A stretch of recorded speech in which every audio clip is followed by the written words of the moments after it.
안녕하십니까. 황태순TV의 황태순입니다. 2020년 7월 20일 월요일 오전입니다. 지금 이재명 경기지사 지난 7월 16일이죠. 지난주 목요일 날 보면은 대법원에서 파기환송 그야말로 기사 회생했습니다. 기사 회생한 이재명 경기지사 펄펄 날고 있습니다. 그에 반해서 문재인 대통령 정말 오매 기죽합니다. 오늘 보니까 리얼미터 하면 뭐 다 아시겠습니다만 문재인 대통령의 지지율이 가장 후하게 나오는 그 여론조사죠. 근데 리얼미터에서 지난주가 13일부터 17일까지 그러니까 월화수목금 닷새에 걸쳐서 YTN의 의뢰로 전국 2,516명을 대상으로 문재인 대통령의 국정수행 지지율을 조사했습니다. 잘한다 44.8, 못한다 51%입니다. 완벽한 이른바 데드크로스 이루어졌습니다. 제가 말씀드렸죠. RN서치에서 제일 먼저 데드크로스를 얘기했고 아직까지 갤럽은 조금 버티고 있습니다만은 리얼미터조차도 이미 잘한다가 44.8, 못한다가 51%입니다. 44.8은 문재인 대통령 역대 최저 지지율이 41.4%입니다. 그건 언제냐니까 지난해 10월 두 번째 주죠. 두 번째 주 기억하시겠습니다만 지난해 2019년 10월 3일 또 10월 9일 많은 시민들, 많은 국민들이 광화문 광장에 나가서 문재인 대통령의 하야와 조국 당시 법무장관의 구속을 갖다가 목청껏 외쳤던 바로 그 순간입니다. 그때 문재인 대통령의 지지율이 41.4%입니다. 지금 지난주 월화수목금 닷새에 걸쳐서 이루어진 여론조사 결과 44.8이면은 거의 조국 사태 때에 드디어 육박하고 있습니다. 그에 반해서 또 이번에도 같은 리얼미터입니다. YTN이 그러니까 16일 이재명 지사가 대법원 파기환송해서 기사 회생하는 그 다음날 7월 17일 하루 동안에 걸쳐서 리얼미터도 YTN의 의뢰로 또 조사를 했습니다.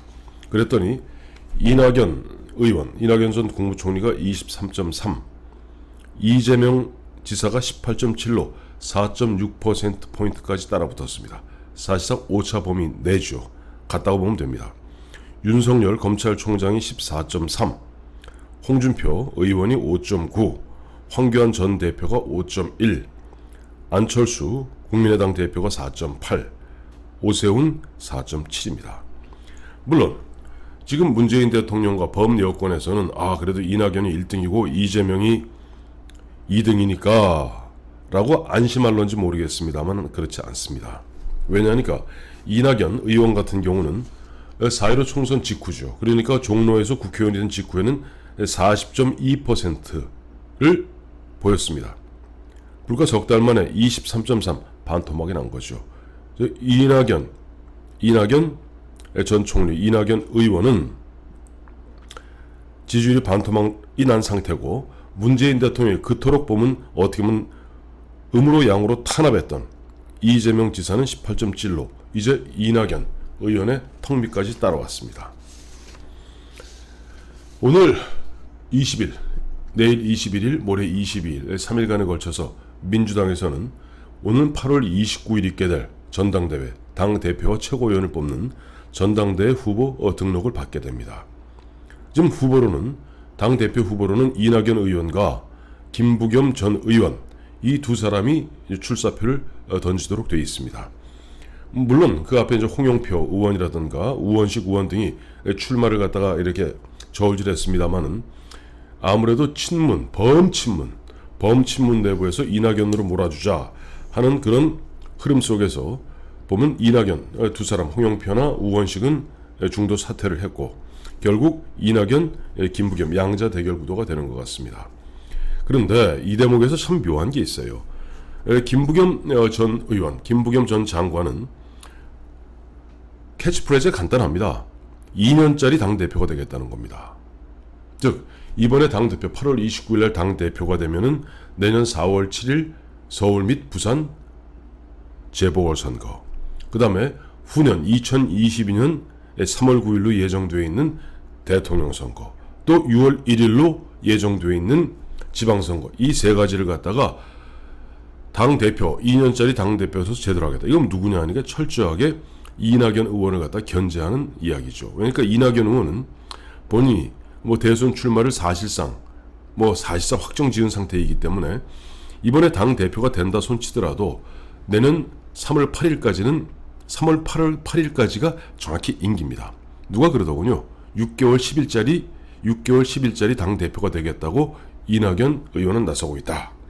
왜냐하니까 민주당 당헌에 따르면은 대통령 후보에 나설 사람은 대선 1년 전에 모든 당직을 갖다가 그만두어야 됩니다. 그러니까 2022년 3월 9일이 대선이기 때문에 1년 전인 2021년 3월 8일까지는 당 대표직을 갖다가 대선에 출마할 거라면 그만두어야 되죠. 그러니 6개월 10일짜리 당 대표하겠다고 나서는 이낙연 의원의 입지가 좀 옹색해 보입니다. 거기다 이낙연 의원이 어쨌든 당대표로서 꽉 곽강을 받고 또 국민들로부터 40%가 넘는 지지율을 받았던 것은 오롯이 문재인 대통령의 그 당시 4.15 총선 직후에 높은 지지율하고 연동되어 있던 거거든요. 근데 문재인 대통령의 지지율은 떨어지고 있습니다. 또 문재인 대통령 입장에서는 미우나 고우나 그래도 자기 밑에서 국무총리를 했기 때문에 공동 운명체, 물론 친문 선골은 아닙니다만은 공동 운명체일 수밖에 없는 이낙연 당대표 시키고 또 이낙연 당대표 이후에 슬그머니 힘을 좀 보태주어서 대통령까지 만든다면은 본인의 퇴임 후 안전을 보장받을 수 있지 않겠는가 하는 그런 계산을 하고 있을 겁니다. 왜? 이낙연 의원은 새가 없거든요. 그러니까 지금도 보면 어쨌든 민주당 176명 의원 중에서 거의 상당수가 이른바 청와대에서 수석을 했던 비서관을 했던 어쨌든 문재인 대통령과 손때가 묻은 친문이 많습니다. 충성도에 따라서 선골도 있고 진골도 있고 육두품도 있겠죠. 범친문이라 할 수 있는 이낙연 의원 같은 경우는 거기서 한 육두품쯤 될 겁니다. 근데 자기를 철저하게 이낙연을 좇는 그런 세력은 솔직히 말해서 얼마 전 세상을 떠난 박원순 서울시장이나 다른 사람에 비해서 약합니다. 이낙연은 오로지 문재인 대통령의 어떤 지지만 생각하고 있고 또 거꾸로 문재인 대통령은 이낙연을 통해서 흔한 얘기로 허수아비 대통령 만들어서 자기 퇴임 후의 안전을 보장하겠다는 것이 문재인과 이낙연 이 두 사람의 이해의 공통 분모입니다. 그런데 여기에 지금 이재명 지사가 기사회생하면서 펄펄 뛰고 있습니다. 김부겸 의원은 물론 대구 수성갑에서 국회의원하고 그 전에 수도권에서도 했습니다만 김부겸 의원 4선의 국회의원을 지냈고 전 의원이죠. 김부겸 전 의원의 고향은 경북 상주입니다. 또 이재명 경기지사의 고향은 바로 상주 옆에 바로 안동입니다. 흔히 우리 얘기는 경북 북부라고 합니다. 이 경북 북부인 김부겸과 이재명, 그러니까 이재명 지사는 노골적으로 아무래도 이제 보면 본인이 공직자 입장이기 때문에 선거에 개입해서 누구를 명시적으로 지지한다, 지지하지 아니한다를 갖다가 이야기하기는 곤란할 겁니다. 근데 김부겸 후보 측, 김부겸 전 의원 측에서는 사실상 구전 홍보를 하고 있거든요. 이재명이 우리를 밀고 있다. 왜냐하니까 김부겸 전 의원도 사실 국회의원을 갖다 한나라당에서 했습니다. 그렇기 때문에 한나라당에서 하다가 다시 이쪽으로 온 이런 스타일이고 또 이재명 지금 지사 같은 경우도 원래 노무현 대통령, 즉 노사모들이 가장 싫어하는 정동영 대통령 후보 특보를 거쳐서 성남시장을 거쳐서 경기지사에 오른 이재명. 그러니까 이재명 지사나 김부겸 두 TK에 대해서 호남이 주축이 되어 있는 호남세가 주축이 되어 있고 거기에 PK 경남세가 결합되어 있는 지금 범친문에서는 뜨악할 수밖에 없습니다. 그런데 지금 이재명이 음으로 양으로 밀고 있다는 김부겸 캐치프레이즈를 나는 오롯이 딱 2년 동안 당대표에 매진하겠다 하는 그와 같은 캐치프레이즈를 내걸고 나서고 있으니 모르겠습니다. 이번 8월 29일 전당대회에서 물론 저는 이낙연 후보가 좀 더 승산이 있다고 봅니다. 왜냐하니까 이게 찾아봤더니 민주당 당원 당규는 말로는 국민과 함께하는 민주당이라고 얘기하면서 그와 같이 당 대표를 뽑는 것은 철저하게 국민들을 갖다가 배제하고 있습니다. 전당대회에서 그날 전당대회 당일날 참여해서 한 표를 행사하는 대의원표가 45%입니다. 그리고 뭐 ARS 등을 통해서 투표에 참여하는 권리당원이 40%입니다. 그리고 국민의 몫이 5%인가 10%가 그렇습니다. 일반 당원이 5%가 10%, 즉 90%, 95%가 결국은 진성당 중에서도 선고리를 할 수 있는 대의원, 이 대의원과 권리당원이 85%입니다. 절대적이죠. 그런데 저희가 황태순 TV를 통해서 여러 차례 말씀드렸습니다만은 민주당의 가장 큰, 앞으로 민주당이 허물어진 바로 그것 때문에 허물어질 텐데, 국민들의 뜻은 이런데 이 당의 그와 같은 전당대회 분위기를 주도하는 것은 한 25에서 30% 되는 흔히 이야기하는 문빠입니다. 문빠들, 예전에 드루킹 같은 사람들, 문빠들, 자기들끼리 서로 카톡 주고받고 문자 주고받고 좌표 설정해서 공격하고. 근데 이 사람들은 30% 내외의 이 사람들이 덩어리로 움직이기 때문에 다른 편들이 3표가 되거든요. 그래서 결국 문재인 대통령을 그야말로 적극 지정할 열성 지지자들의 문빠들이 전당대회 분위기를 주도할 테니 뭐 이낙연 후보한테 좀 승산이 있는 건 사실이죠. 그러나 모르겠습니다. 지금 이번에 전당대회를 마치고 나면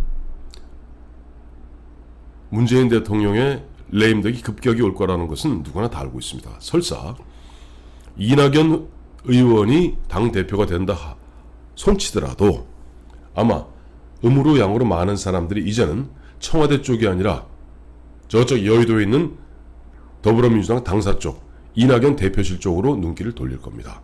하물며 김부겸 전 의원이 당대표가 되고 사실상 김부겸 전 의원의 당대표 선출은 이재명의 선출이나 마찬가지거든요.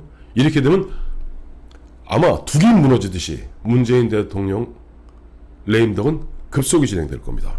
아주 상징적으로 요즘 보니까 이재명 지사의 그 행보가 진짜 펄펄 난다는 게 문재인 대통령 같은 묘하네, 같은 날이네요.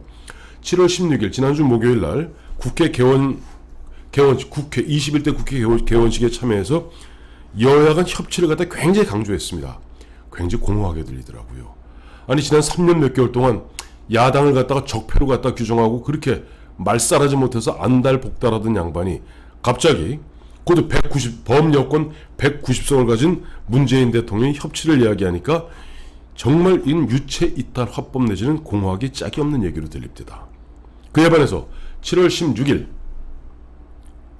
대법원에서 파기환송 기사회생한 이재명 경기지사는 그 다음날 즉시 300명 국회의원 전원에게 수술실 CCTV 의무화를 갖다가 하십시다 라는 서한을 돌렸고 조만간 이자 제한법을 갖다가